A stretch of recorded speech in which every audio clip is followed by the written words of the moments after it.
But on a serious note, sir, I really appreciate the chance to share a few thoughts this morning. And wanted to take the opportunity, though, first to thank you and the AUSA team for putting on yet another first-class event. So one of the things that I've come to appreciate more over the years is not only the strategic value of your unyielding support, and I really do mean that, but also the importance of the enduring relationships between organizations like AUSA, our industry partners, and your United States Army. So let there be no doubt that a part of what I consider to have been a competitive advantage for our Army has been forums like this where we come together to share ideas. So that said, I won't ask many things of this audience. As a matter of fact, it's probably the only thing that I'll ask of this audience this morning, but I did want to ask for a loud and thunderous round of applause for General Ham and the AUSA team.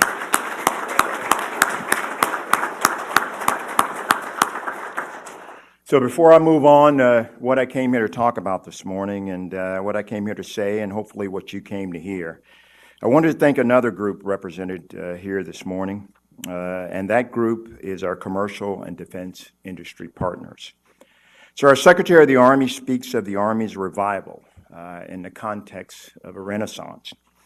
A renaissance that's grounded in the relentless pursuit of reform combined with an effort to create and maintain a culture of innovation. That culture of innovation would not be possible without your commitment, our industry partners, both defense and commercial industries' commitment to the Army mission. So not only have you helped to bring innovation and agility to our force, but more importantly, in my mind, your vision to invest ahead of need has been critical to informing the art of the possible. And we've talked a lot over the last 24 months about what we really need from industry is a view into the art of the possible. So those industry professionals here in attendance, I think that you should be justifiably proud of the work that you've done as you have and continue to be the ecosystem that I think is going to be required to deliver this network of the future to meet the vision and intent of our Secretary of the Army and our Chief of Staff of the Army.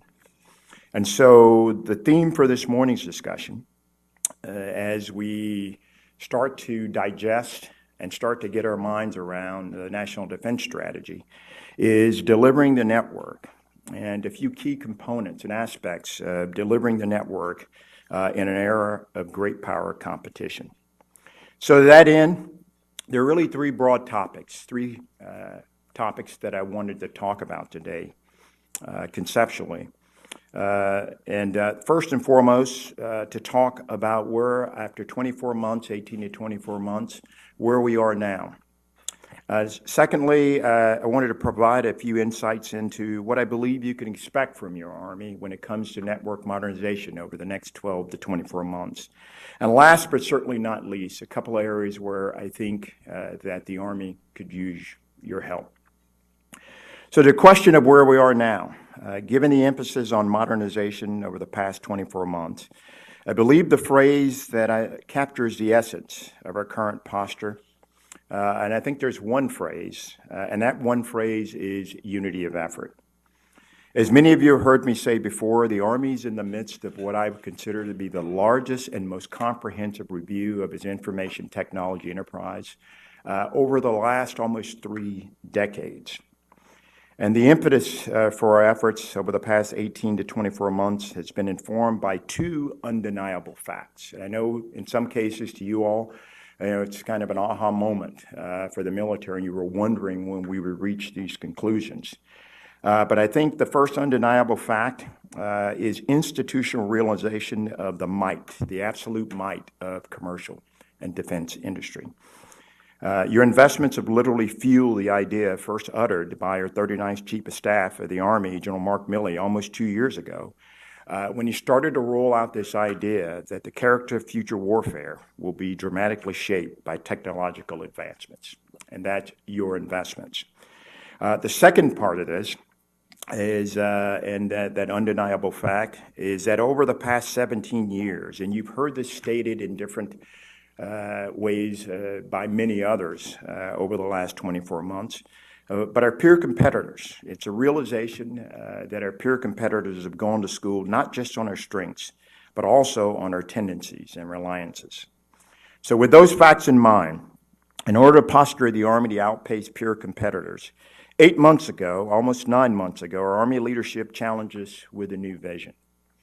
And that vision is, and I know it's not lost on this audience, but to build the Army of 2028 that's ready to deploy, fight, and win decisively against any adversary, anytime, anywhere. And the key to that is it has to be done in a joint multi-domain, high-intensity conflict while simultaneously deterring others and maintaining our ability to conduct a regular warfare. So I know that the Army's new vision is not news to this audience. And I also know that it's not lost in this audience, but combined with the stand-up of Army Futures Command, the Army vision also came with 6 modernization priorities that fueled our unity of effort and became the absolute North Star for us over the last 24 months of network modernization. All of the Army's modernization priorities, from long-range precision fires to soldier lethality, have one thing in common.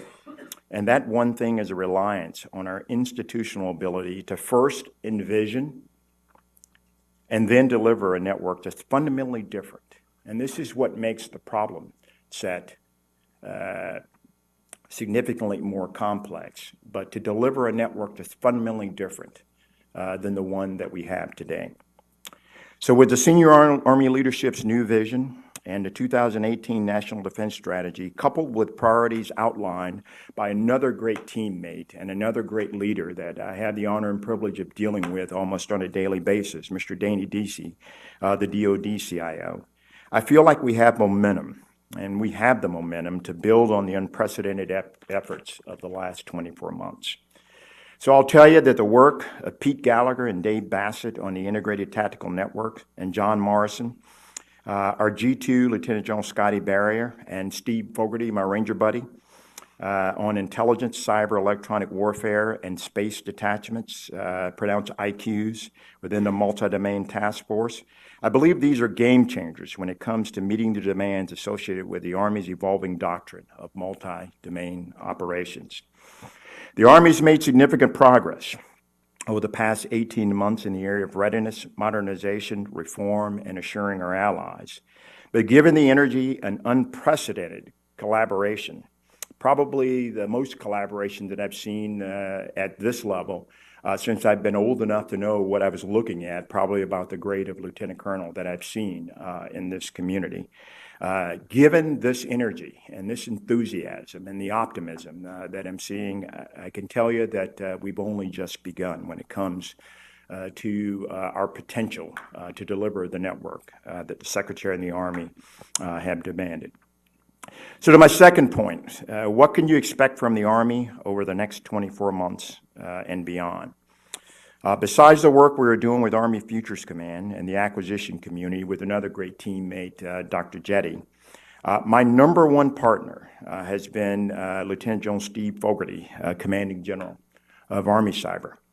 So in addition to Steve's top priorities to aggressively operate and defend networks, data, and weapon systems, and delivering effects against our adversaries in cyberspace, along with Jim Pascaret and his G8 team, one of the most interesting and most intriguing initiatives that we're partnering on is resourcing, designing, building, and delivering integrated enterprise capabilities for the future fight. So as we look forward, our goal is to continue to build on the momentum established by Army Futures Command and the Network CFT, while simultaneously focusing our effort to fix, optimize, and modernize enterprise networks. So the Army of today, as we start to get our minds around the task at hand of modernizing the enterprise, the Army of today has a lot of two things. One is tremendously talented people, and the other, which makes it a little bit more interesting, is very expensive legacy infrastructure. That said, in the next 12 to 24 months, when it comes to the enterprise network, you can expect the Army to start experimenting with a fundamentally different approach when it comes to modernizing the enterprise. And that different approach is exploring options that involve various as-a-service models provided by commercial and defense industry. Now, I know many of you have been flight following or working on our team for quite some time, maybe wondering why, after all of these years, the Army is attracted to as-a-service models when others have begun that journey, some as far ago as about 20 years, when you look at some of the great work that the Navy has done.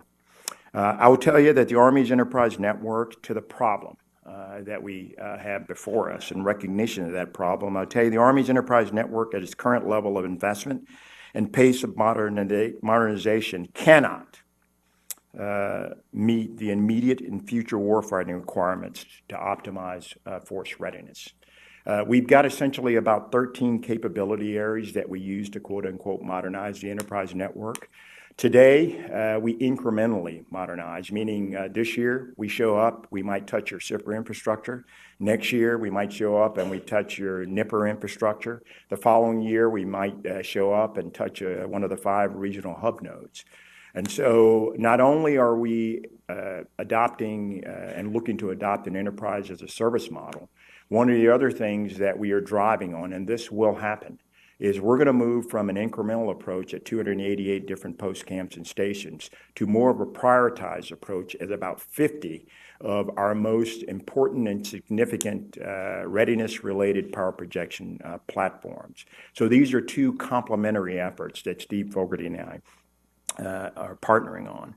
And as I stated earlier, given the fact that the vast majority of our infrastructure is at or nearing end of life, somewhere around 70% of that infrastructure, in the case of voice, it's probably as high as 90%, is at or near end of life at 288 post camps and stations. We've concluded that, again, the current path would take beyond the year 2030 if we stayed on the current path to modernize the enterprise. Now, the significance of that, when you think about the reason we really have an enterprise, so why do we have an enterprise? The sole purpose, the main purpose of the enterprise is to enable the tactical edge in many areas. So General Fogarty and I, after thinking this through over the last 4 or 5 months and spending a lot of time with the Navy and a lot of time with the Air Force and visiting those in commercial and defense industry who've been competitive in this space for some time, we came together and decided that a fundamentally different approach was needed. It's been talked about when you look at the depth and scope of the infrastructure, the aging infrastructure that we currently have. It's almost a Gordian knot that we're trying to untie when you look at the effort to modernize the enterprise. And so where are we headed? Our intent is to establish 3 pilots, 3 enterprise as a service pilots in FY19, with the number 1 priority being Headquarters Army Futures Command in Austin, Texas. And that'll be our first pilot. In FY20, our plan is to establish 6 to 8 pilots at our most critical post camps and stations where readiness is being generated around the Army. So this reform and modernization initiative, because it's both when you think about the complexity of the task that we're taking on, is less about saving money than it is about increasing operational effectiveness throughout the force at echelon. So there are really 3 principles to our enterprise as a service model, and I expect our industry partners to hold us to this. So I'll say it here now. So principle number 1 involves enabling the Army to deliver IT at a commercial standard or better, to increase the pace of modernization and our ability to do what we do best for the nation, and that is project power forward around the world. The second principle is leveraging and putting ourselves in a position where we can continuously leverage industry best practices, but doing that at scale. And third, optimizing to better defend Army networks, mission systems, and data. So more to follow in the coming months as this initiative evolves. And again, we're titling it Enterprise IT as a Service for a variety of reasons. So before I close, in terms of expectations over the next 24 months, there are two other areas of emphasis, and I know that have generated quite a bit of conversation that I wanted to cover. One is cloud, and the other is AI. And so first and foremost, I want to tell you that the Army remains in sync with the DoD's enterprise cloud efforts. Our near-term focus is posturing ourselves to leverage general purpose and fit-for-purpose hybrid cloud hosting capabilities. So there are some things that we've got to do in the Army to set conditions to be able to properly leverage cloud hosting capabilities.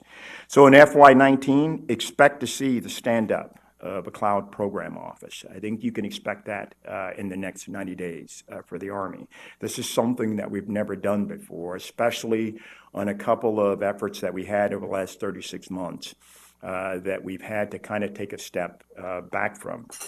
Expect to see 2 contracts intended to provide the managed services required to get us to the cloud, and the common shared service that are going to be required, services that are going to be required to sustain the Army once we're in the cloud. And finally, in FY19, expect to see the establishment of at least 5, likely more, but at least 5 cloud pathfinder efforts focused on tactical intelligence data, financial management applications, global force integration systems, logistics and maintenance, and the tactical server infrastructure. And it's great to see, given on the logistics and maintenance topic, my teammate here and neighbor, Lieutenant General Andre Pagay, joining us this morning.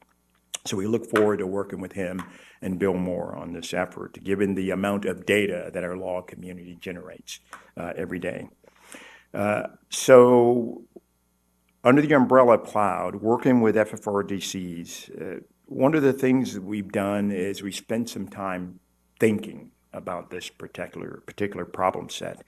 And I think we gleaned a lot of market research from commercial and defense industry, in addition to feedback from the likes of Netflix, Airbnb, the banking industry, and other government organizations over the past 6 months. Interesting feedback from that market research. I think the most insightful recommendations have been start small and focus your cloud efforts on targeted specific Army problems while you learn and build the capacity as an institution to migrate the Army to the cloud. So I think it's very interesting as we spent a lot of time with others who've actually traveled this road. It's interesting to me that some of the other feedback from large commercial companies that have migrated to the cloud, that only 14% of those companies, as we start to unpack, very long-term cloud strategies, only 14% of those companies that were successfully migrated to the cloud actually started their journey with a grand strategy. Almost all of them actually started, back to the big lesson learned and takeaway for me in our market research. Almost all started with some specific targeted problems that they wanted to solve, whether it was speed of decision making or some other issue in terms of rapid growth. They had a specific problem that they wanted to solve, and they looked to cloud to help them solve those problems while they build combat power and establish the capacity to migrate at scale.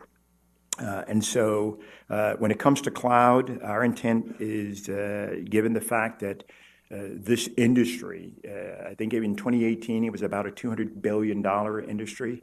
By FY20, it's expected to grow to be about a $500 billion industry. So our intent, given our need to protect our data, and the push to posture ourselves to better protect our data, our intent is to take heed of that advice. So before I close and take questions, the only other initiative that I wanted to highlight is the Army's efforts in the area of artificial intelligence. And so a couple of significant accomplishments, and I would say milestones, over the last 120 days. The first was the Army officially stood up an AI task force back in October, led by Brigadier General Matt Easley, who represents and reports directly to General Mike Murray at Army Futures Command. On 1 February, just less than a month ago, in 2019, we also established an AI hub at Carnegie Mellon in Pittsburgh to set conditions for the delivery of AI capabilities. General Easley's current priorities, and actually had an opportunity to spend some time talking to him last week. As you can imagine, he's pretty busy given the amount of work to do there is in the AI space and the amount of initiatives that are ongoing across the Joint Force.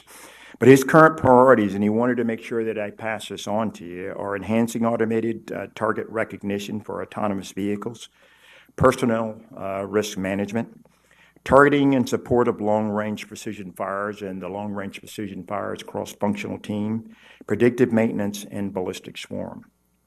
So this is a total team effort, and we are all in support of Army Futures Command, Brigadier General Matt Easley, with him in the lead of this effort. So in summary, although we have much work to do, I can tell you that I've seen many reasons to be optimistic about the road ahead.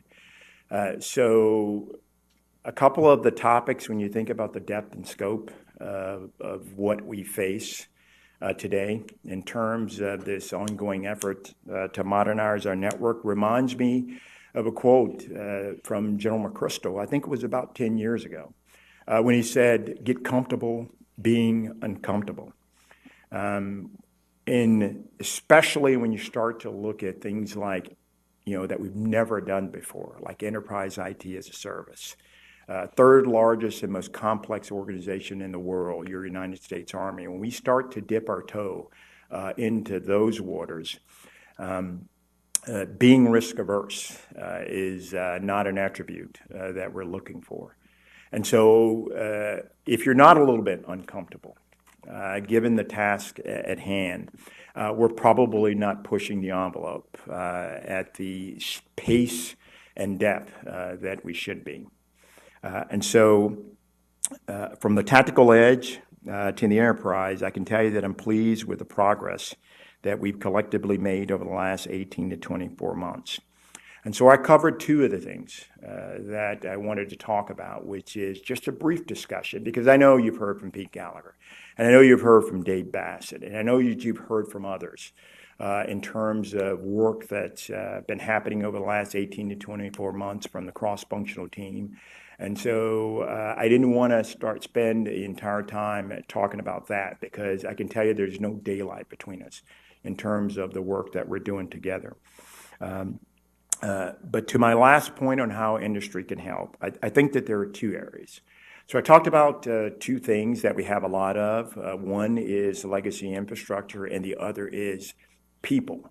Probably the area, and this was more feedback from market research as we started to posture ourselves to get after cloud, is talent. Though probably the greatest area of emphasis and the thing that we need more than anything beyond your innovation and the investments that you're making ahead of need and your vision to make those investments, the thing that we need more than anything is blue team talent to help inform the way ahead and to help provide oversight for some of the very complex efforts that we have on the table. It's blue team talent. We have a lot of red teaming ongoing, and we do that very well on our own. Thank you very much. But what we need moving forward is blue team talent. And it's not just your traditional blue team talent, more software developers, more engineers. I got some great advice from a former CIO, General Kine, a couple of minutes ago. And it's interesting that his advice echoed the advice that we got from General Perna, the advice that we got from Mr. Deasy, the advice that we've gotten from every senior leader that General Fogarty and I have briefed on enterprise IT as a service. And their advice was contract writing. Make sure that you've got the talent on your team to write contracts the way that you think they need to be written. So when I talk about blue team talent, it's not, again, not just what you traditionally think of in terms of what the Army needs. We need blue team talent in the area of contract writing for enterprise IT as a service. We need blue team talent, back to feedback from market research, on writing good cloud contracts. What makes this an over-the-top problem and what makes this more of a challenge is that we are competing for the same talent that academia is, that you are, and that everyone in the IT market segment is competing for.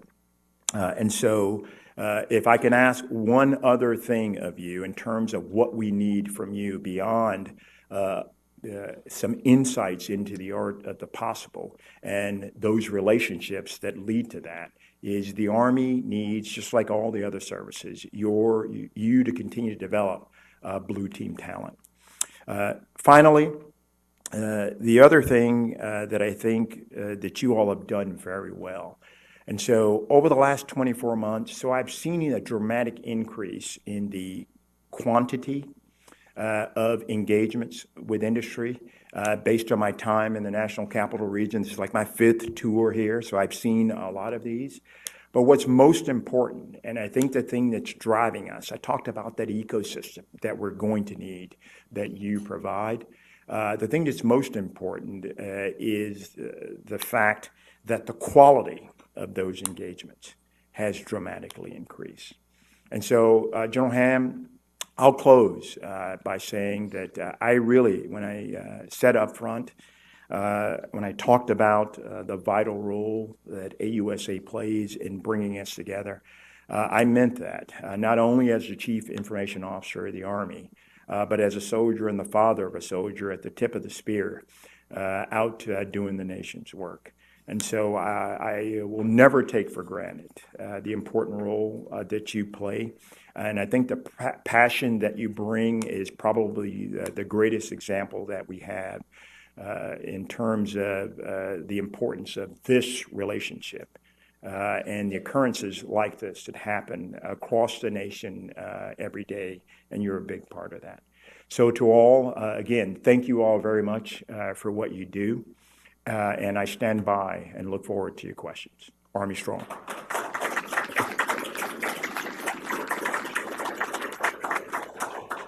Sir, good morning. Tom Smedley from Esri. Thanks for coming. Sir, as we talk to soldiers around the world and we talk about introducing COTS technology to them. I'll pay you later. I have my teammate. All right. As we see new technology coming to the force, we talk to soldiers, and I appreciate you getting after the network. But other barriers to entry include the administrivia of that, and just maybe it's more on the NetCom side, but I'm sure you have some perspective. Your thoughts on where we are moving from things like certificates of networthiness to the risk management framework writ large. Yeah, one of my favorite subjects. Thank you. You're a good straight man. And so I talk about challenges, and we all have them. But probably one of the biggest threats to our ability to rapidly integrate technologies, especially when you think about a lot of the applications that up to this point we were not aware of, and B, had no intention of bringing to the Army, is the ATO process and the risk management framework. And so we got a couple of efforts ongoing now. Probably the most important of those is automating a lot of the controls. And so there are many, we're not alone in this journey. Mr. Deasy is also a great partner in this. And I think you look at some of the things that the Air Force has done, I think they call it the Dirty Dozen, where they have outlined, and many others are operating in this space, but they've outlined rather than 800 controls, okay, here are the 12 most important controls. And if you're able to meet these, then you'll get an interim authority to operate while we work long term. Many of efforts, to include many cloud-based efforts, have been stalled with the risk management framework.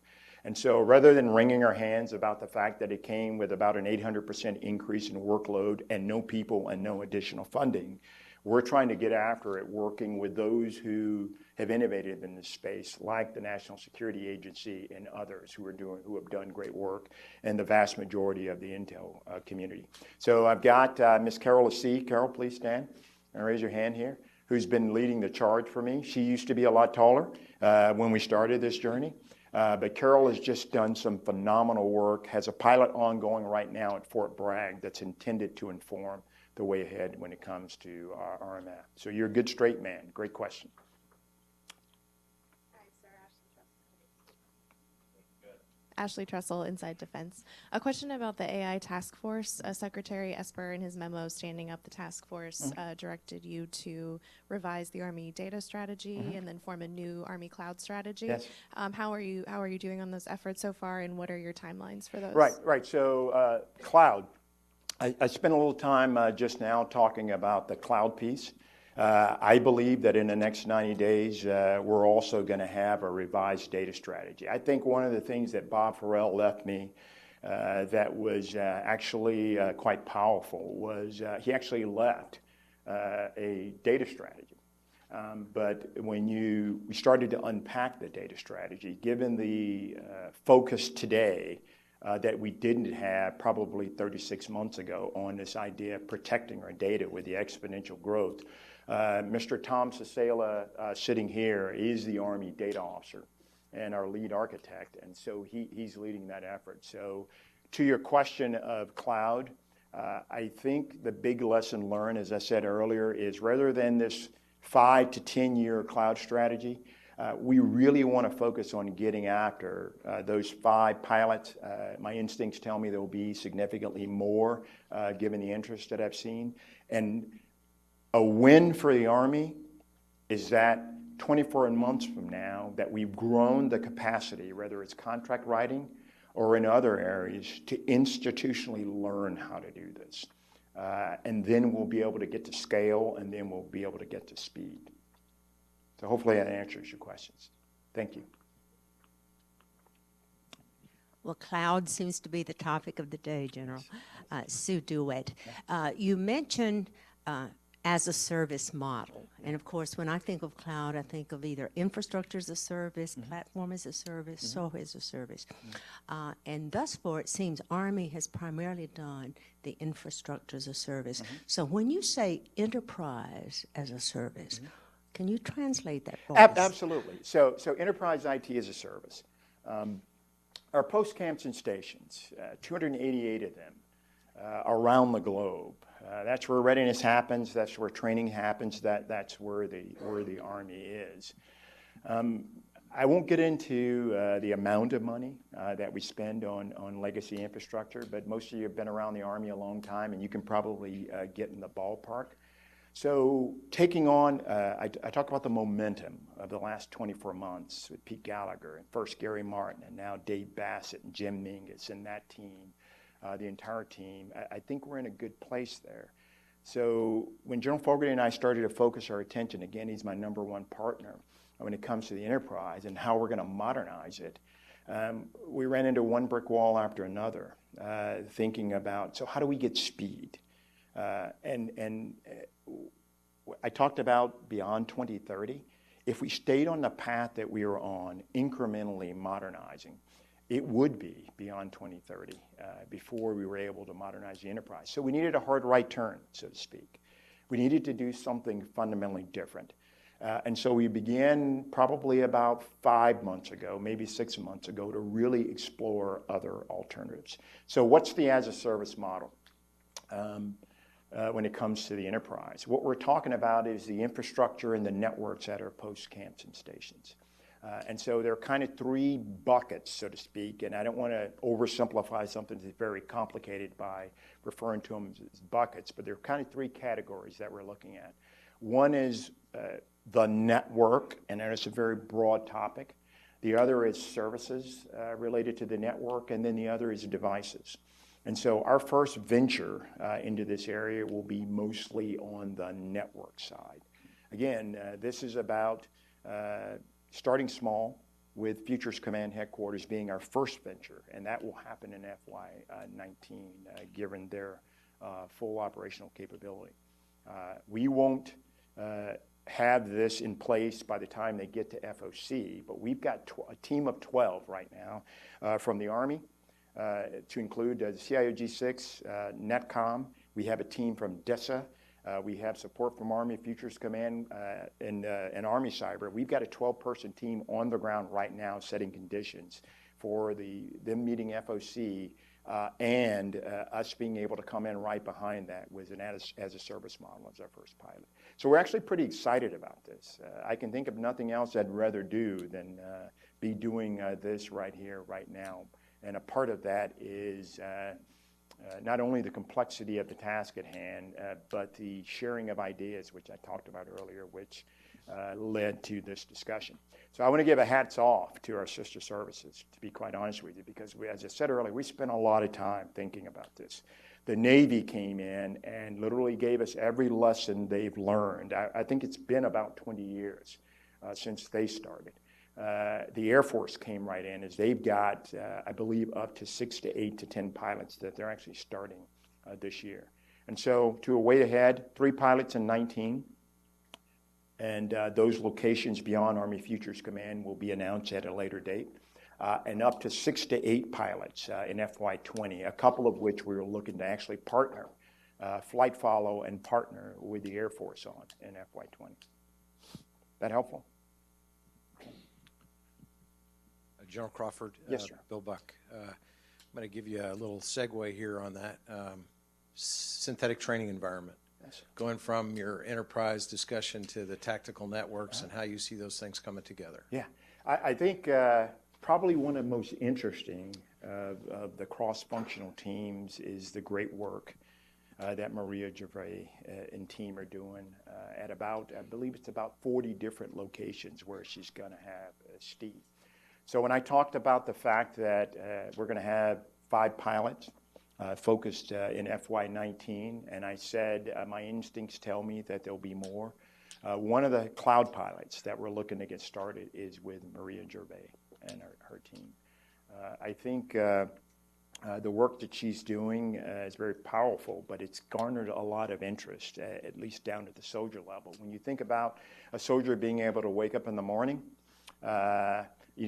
put on their visual display apparatus, and then train on any piece of turf in the world against any enemy that we put before them using the latest gaming and virtual reality applications and capability there is.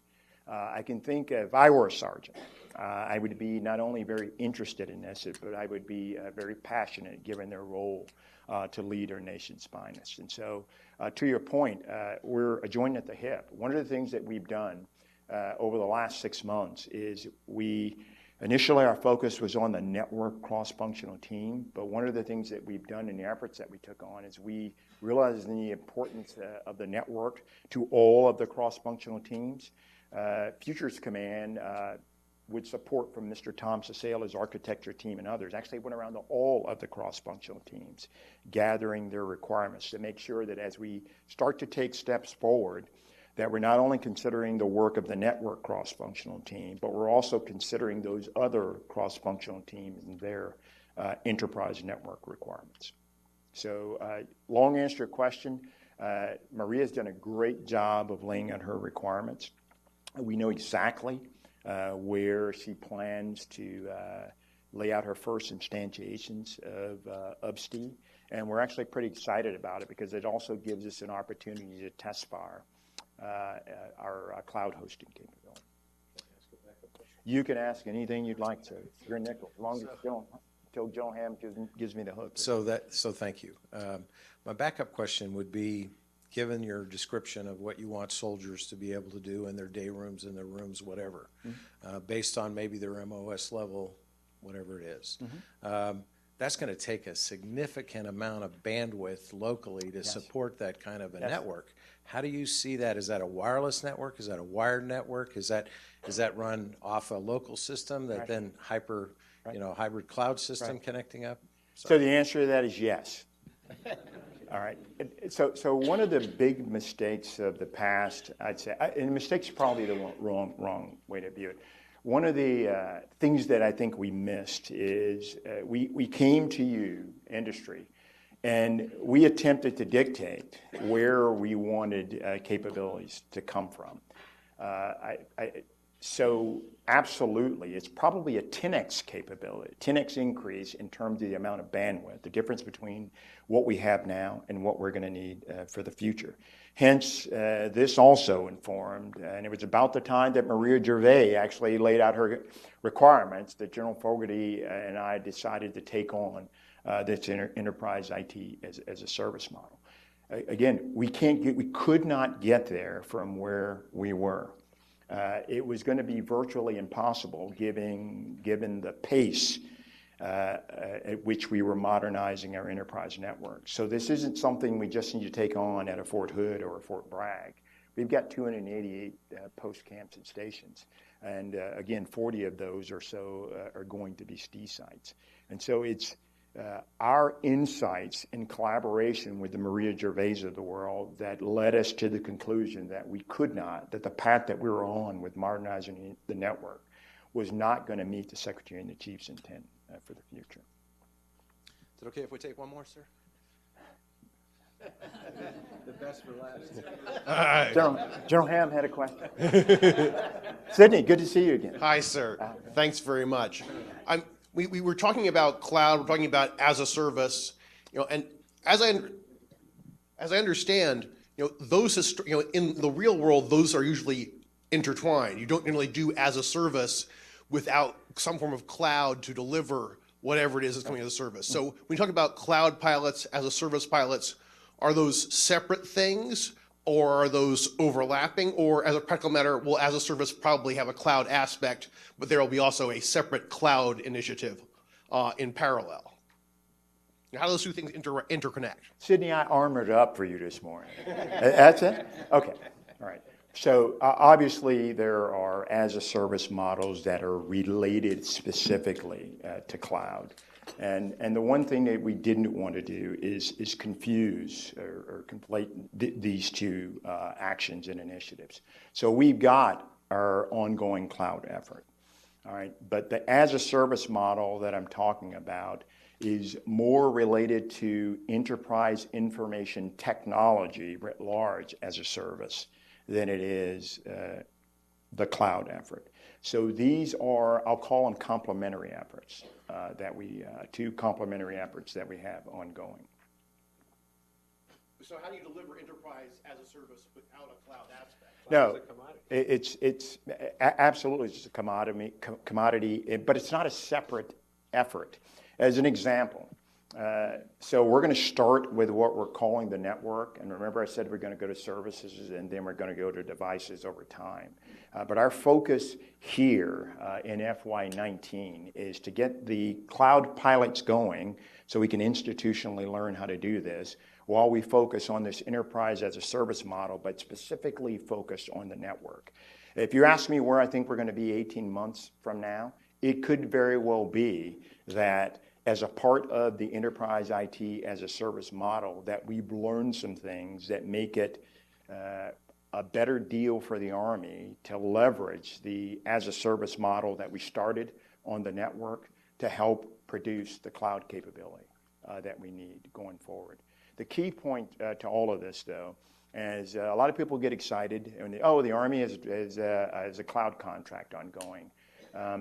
I will tell you that we are 100% in sync with where Mr. DC wants to take us in terms of his DoD cloud effort. But the conversation I tend to have is there are some things that we've got to do to set conditions for that beyond the discussion about the data strategy. Putting managed services in place that are required to move us to the cloud, and then thinking forward of what's going to be required when it comes to common shared services once we get into the cloud, identity and access management, cybersecurity are two of the 40 of those that come to mind. When I think back and do the lessons learned from our last venture and our last attempt to migrate to the cloud, you've got to incentivize a move to the cloud for your customer base and then come over the top later with policy. If you're not incentivizing the move, then if you're an app owner who's sitting out there in a data center, why should you move? And so a part of this incentivizing is A, the threats and evolving threats and the need and push by Army leadership to better protect our data.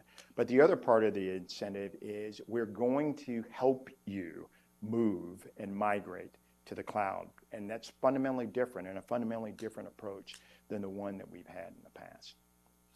Great question. Thank you, sir, for being here. Let's give General Crawford a big round of applause.